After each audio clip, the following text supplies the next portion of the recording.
Hey, what's up guys, MKBHD here, back with a video, and it's Super Bowl weekend, thumbs up.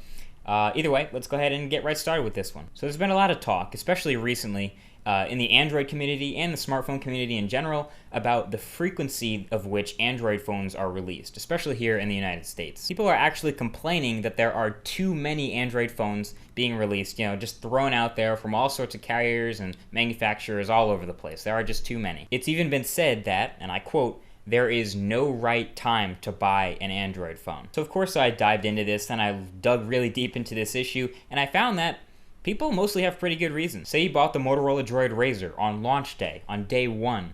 Well, a couple months later, it's CES in January in Vegas, and the Droid Razr Max comes out with a much larger battery as an upgrade to the Droid Razr.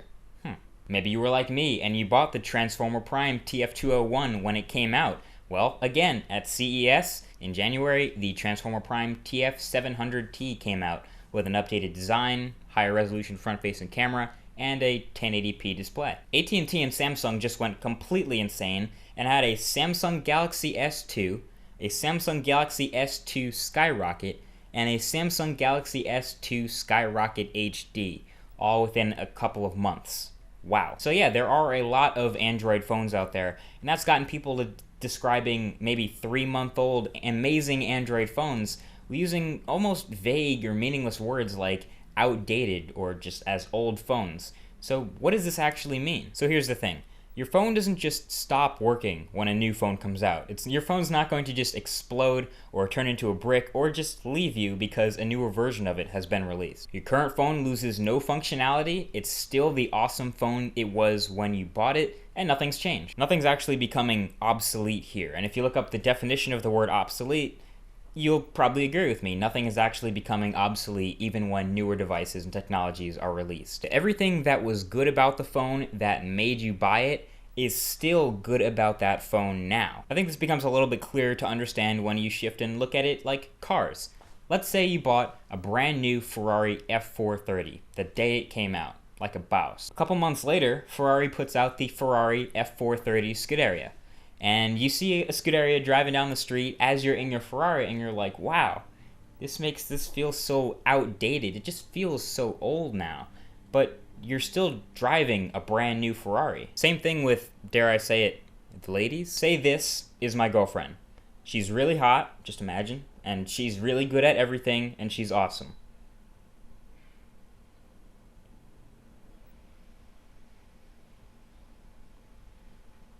Wow, now I think you can see what I mean. The real issue with phones being released so quickly is development and support, and a word that's tossed around a lot, fragmentation. The development issue is the fact that, yeah, these phones are really different, and while they do differ on the outside, they also differ on the inside, and that means that apps that are available on certain phones are not available on certain others, which means that there are going to be app developers out there, not to call anyone lazy, but yeah, they're going to say, screw that, screw developing 6 different versions of my app just to work on the phones out there.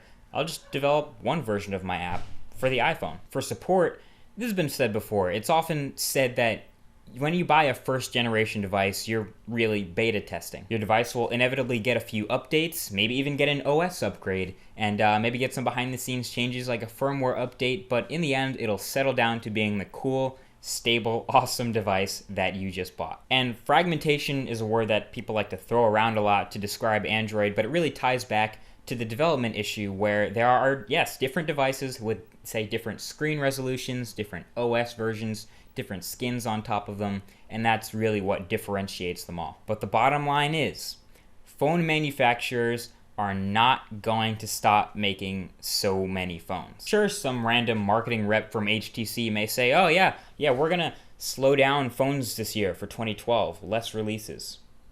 Really? The truth is these companies live by the quarterly report, and they are never going to slow down so much that they make less money than they do now. Because in the end, yeah, finance is the main goal of these manufacturers. They're going to take the open source OS, that is Android, and they're going to manufacture their hardware, that is their smartphones, and they're going to shove it in, cram it in, and throw it out the window, and keep producing those over and over and over and over and over again. The more different options they can offer, they figure the more money in their pocket, and that's not going to change anytime soon. If manufacturers did suddenly magically slow down these devices by a lot, maybe one device per year, think about it. First of all, that'd be a lot less money for them. Second of all, you'd stop getting those incremental upgrades. So remember how the Droid Razr Max was a much larger battery for the Droid Razr?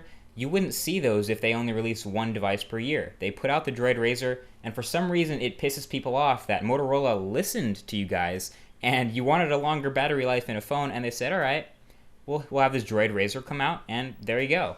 But that would sort of cease if you only had one device per year. And second, companies would be less likely to take risks if they're putting all their eggs into one basket once a year.